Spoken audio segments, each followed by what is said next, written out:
Dr. Christopher Barker, and welcome back to Holding Space, or welcome to Holding Space if this is your first time.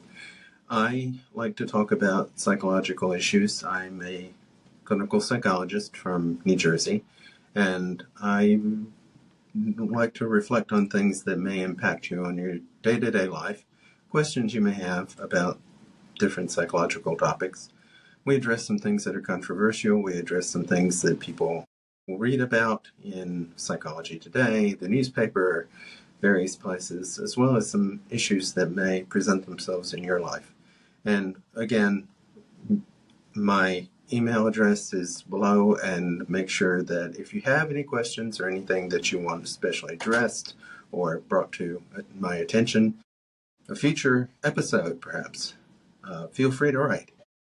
But today I thought we might talk about something that people are talking a lot about over the last year or so. For some reason it's really caught on, and I think I know why. We're talking about attachment styles and people attaching to each other and how this affects relationships.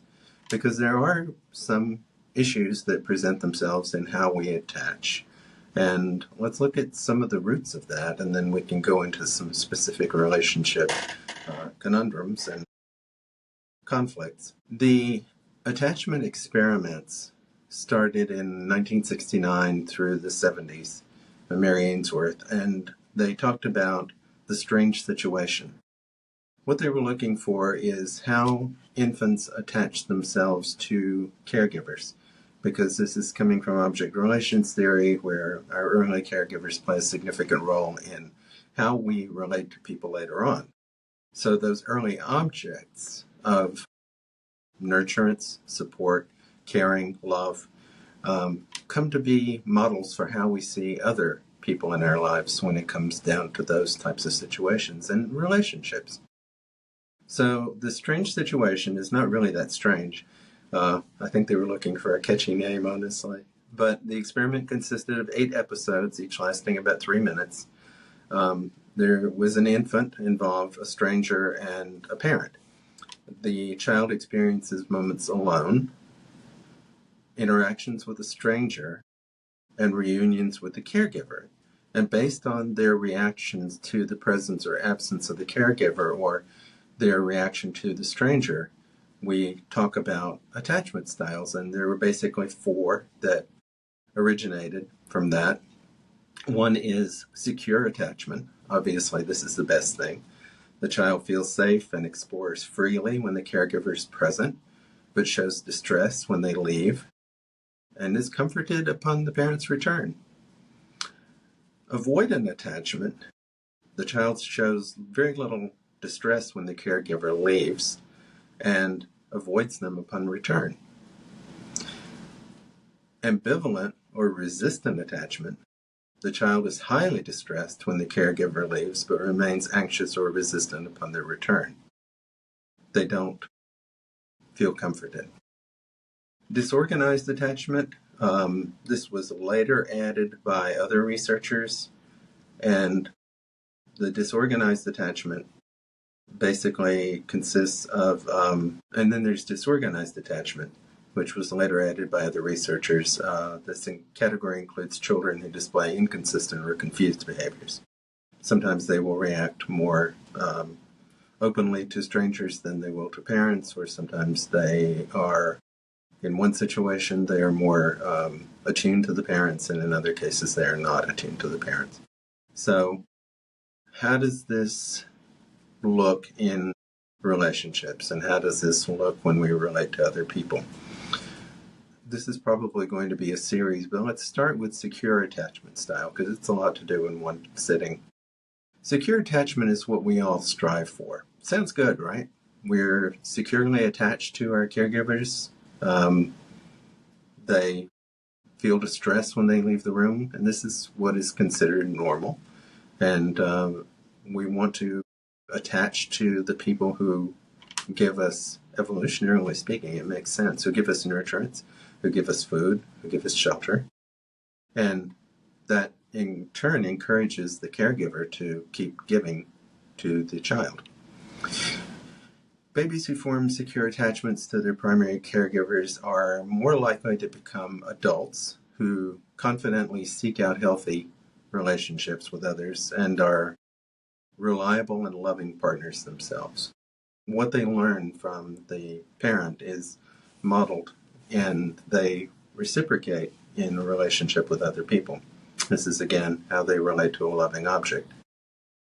How does it form? Well, babies from secure attachments, their caregivers consistently fulfill a baby's physical and emotional needs. They become more attached. They're securely attached. They prefer their primary caregiver over people who are not the usual loving ones who nurture and provide milk and shelter and caring and calming. They're calmed by the presence of their caregiver. They form an attachment to others that is predictable, dependable. They are there, they're present, and they remain steadfast.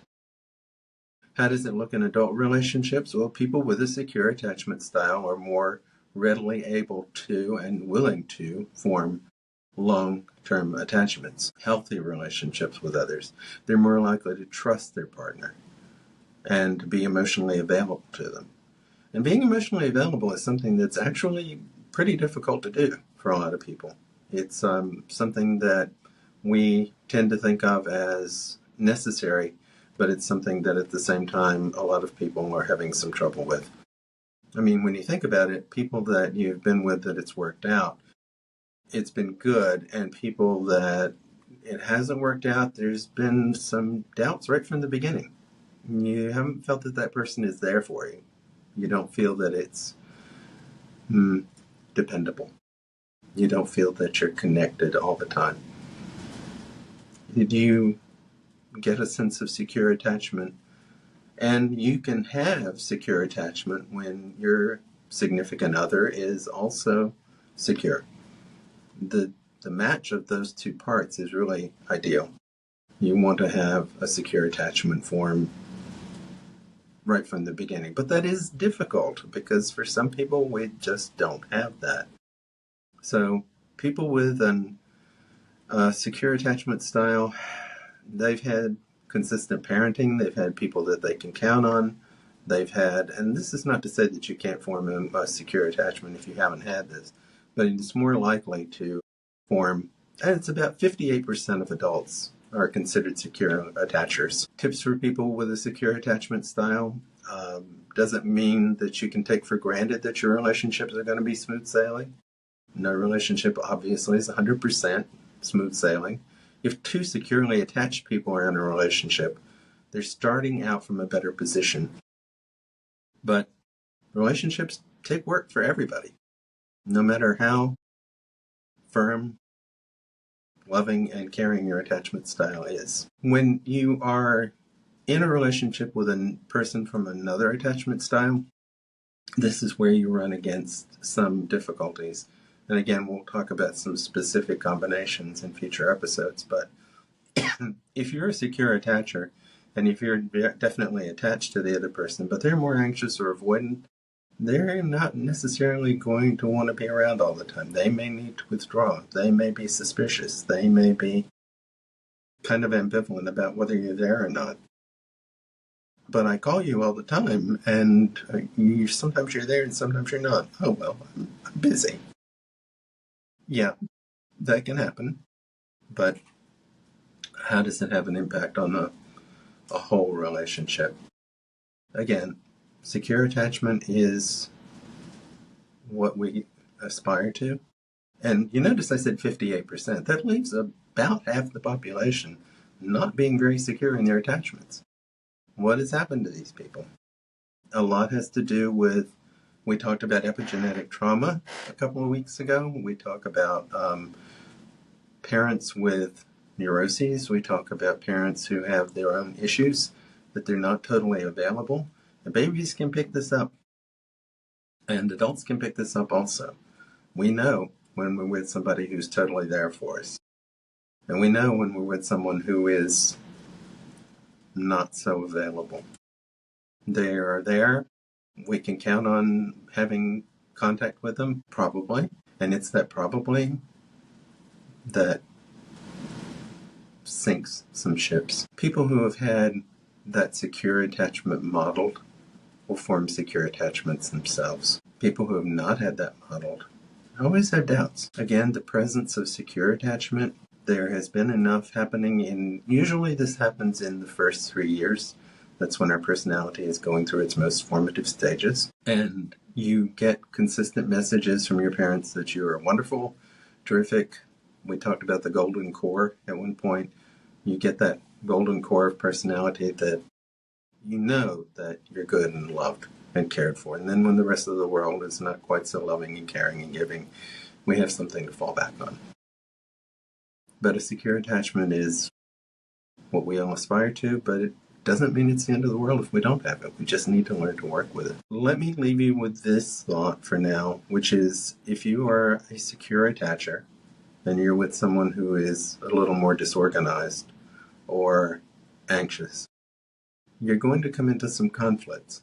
Knowing and understanding this is what we're going to try and aim to provide some education about and some thought-provoking ideas. You can make anything work. It's understanding. And that's what we want to do here, is we want to understand. That's why we're holding space for everybody. And I'm holding space for you, you're holding space for me, and we will meet again next week, if not before. And I wish you a wonderful time.